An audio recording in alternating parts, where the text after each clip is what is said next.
हमारे ऊपर प्रभु की कृपा है ये हम कैसे पहचाने। ये 8 लक्षण प्रकट होने लगते हैं जिसके ऊपर प्रभु की कृपा होती है। हमारे ऊपर प्रभु की कृपा है ये हम कैसे पहचाने, तो ये 8 लक्षण प्रकट होने लगते हैं जिस पर हरिजू की प्रियाजू की कृपा है। पहला, घोर अपराध करने वाले के प्रति भी दया की भावना, शांति पहला लक्षण है। भाव में भी पहले शांत भाव है।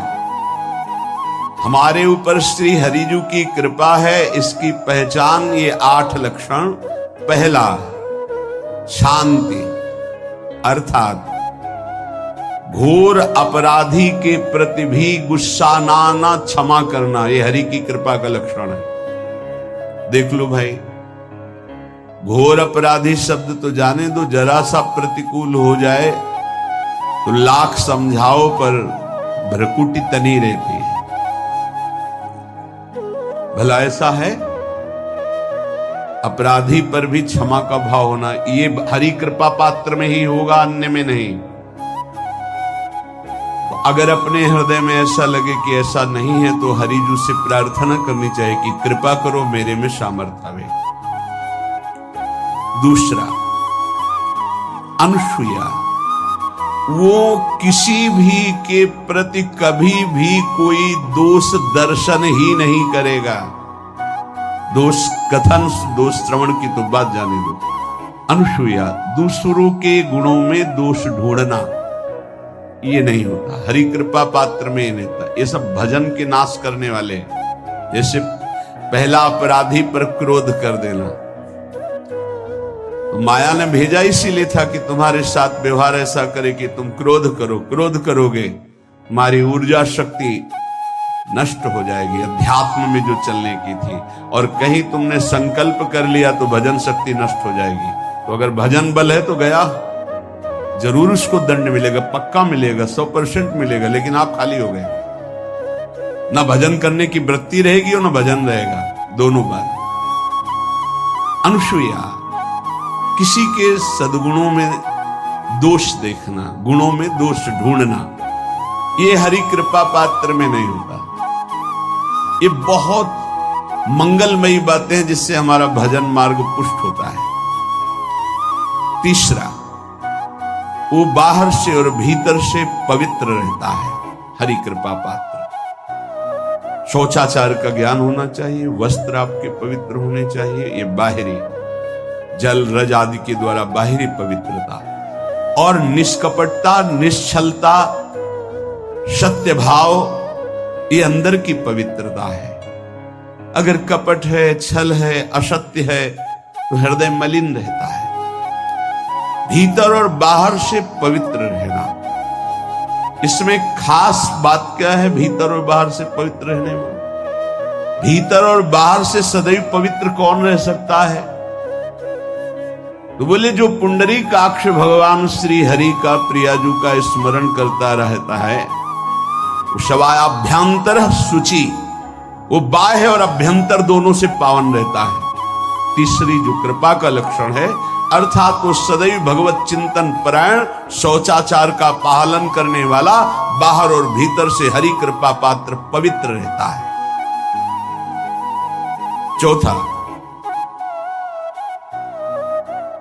ऐसे कार्यों का अनुष्ठान न करे जिनमें हमारा भजन छूटता है, जिनमें सत्य छूटता है, जिनमें भगवत भाव छूटता है। जैसे आपके ऊपर कृपा हुई, आप भगवत मार्ग में चल रहे हैं, अब आप ऐसे संसारिक कार्यों का अनुष्ठान कर रहे हैं जिनमें आपकी चित्त वृत्ति बिल्कुल भगवत विमुख हो रही, तो जीवन का लाभ क्या होगा? लाभ तो है भगवत स्मरण से। कल एक ने प्रश्न किया कि मैं खाता तो नहीं हूं लेकिन मांस के दुकान में मांस बेचता हूं, होटल है, क्या उचित है? ये उचित कैसे हो सकता है? तुम और भी तो व्यापार कर सकते हो। जरूरी है धर्म का पालन करने की इच्छा करते हो, धर्माचरण करते हो, ऐसा नहीं। तो विरत बहु कर्मा, उन कर्मों से हमें विरत रहना है जो हमारे धर्म के विरुद्ध है, जो भजन के विरुद्ध है। हरि कृपा पात्र ऐसे कर्मों का अनुष्ठान कर ही नहीं सकता। अपने भजन का फल देखना भगवत कृपा पात्र की, सबको प्रदान कर देना। हिम्मत है? अपने भजन, इतनी मेहनत से किया हुआ भजन, भजन होने के बाद हे प्रभु इस भजन का फल हो, सर्वे भवन्तु सुखिना सर्वे सन्तु निरामयः। यहां तो कहते महाराज एक माला रोज आपके लिए करता हूं कि आपकी बीमारी ठीक रहे, तो शेष किसके लिए करते हो प्रभु? शेष अगर इष्ट और गुरु के लिए तुम्हारा है कि एक माला करते तो फिर इतनी माला करते तो हमें क्या होगा? सब आपको दे देंगे तो हमें क्या होगा? तभी भजन का रहस्य ले जाना। छठवां, अपने भजन से अपने लिए कुछ भी ना चाहना और दूसरों की तो बात जाने दो, दूसरों से कुछ ना चाहना ये तो ठीक है, अपने भजन से अपने लिए कुछ ना चाहना है हिम्मत। देखो ये हरि कृपा पात्र में हिम्मत होगी। अपना भजन अपने प्रयोग में ना लाना, इसका भी आंतरिक रहस्य है। अपने प्रयोग में आप शरीर को लेकर के बोलेंगे, अगर स्वरूप को लेकर तो प्रयोग की कोई वहां जरूरत ही नहीं, स्वरूप पूर्ण काम है, वहां कोई अभाव नहीं। जब आप कोई भाव अपने लिए करेंगे तो देह भाव होगा, देह भाव से किसी विषय की मांग होगी। विषय पूर्ति भजन का फल नहीं होता, भजन का फल होता विषय निवृत्ति। बहुत जोर की बात है, कैसे समझ? अपने भजन का भी फल अपने लिए नहीं, दूसरों से कुछ चाह रखना तो बात ही जाने दो, भजन से भी कोई अन्य सुख की चाह नहीं। क्या चाहिए? भजन ही बनता रहे, भजन का फल भजन बनता रहे, खूब निरंतर जप करते रहे। सातवां, किसी भी मान सम्मान कीर्ति पद प्रतिष्ठा के मिलने पर हृदय का असंतुष्ट हो जाना, यह हरि कृपा पात्र का लक्षण होता है।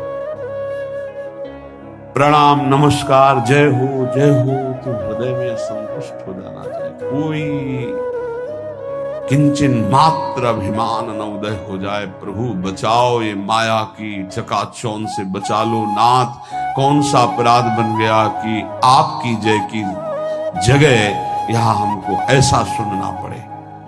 मान प्रतिष्ठा कीर्ति जिसके लिए बड़े बड़े लालायित रहते, हरि कृपा पात्र को विष की तरह चुभती है। और आठवां, किसी भी प्राणी समुदाय से संबंध ना रखते हुए सब पर दया की भावना, सब पर कृपा की भावना, सब पर करुणा मैत्री, पर किसी से ममता नहीं। ये सूत्र बहुत व्यवहार में प्रयोग करने योग्य है। सबसे करुणा और मैत्री, पर किसी से ममता नहीं। करुणा तो करी भरत जी ने, मैत्री भी की मृग से, पर ममता रहित नहीं रहे। ममता कर ली तो अगला जन्म हिरण का हो गया। ममता नहीं रखी, निर्ममो निरहंकारा। करुणा मैत्री तो करनी है, जैसे इसमें आदेश है, गीता में जी आदेश है, अद्वेष्टा सर्वभूतानां मैत्रः करुणैव च, पर निर्ममो निरहंकारा, ये साधक की चतुरता है। प्राणी मात्र पर दया कृपा करुणा मैत्री, पर ममता नहीं। ममता किसी से, और यहां करुणा मैत्री ये तो गायब हो गए, केवल ममता रह गई है। अपने शरीर से ममता, शरीर संबंधियों से ममता, विषय भोगों से ममता, यही जहर है। संबंध में ये ममता ही जहर है, विचारों में अहंकार जहर है, कर्मों में ये आसक्ति जहर है। इसी जहर को मिटा दे तो जीवन मुक्त महापुरुष कर्म करते हुए, विषय सेवन करते हुए, वार्ता करते हुए, विचार करते हुए, बिल्कुल जहर रहित उसका जीवन हो गया। तो ये 8 बातें हरि कृपा पात्र में होती हैं, इनको बार बार सुनना और हृदय में धारण करना।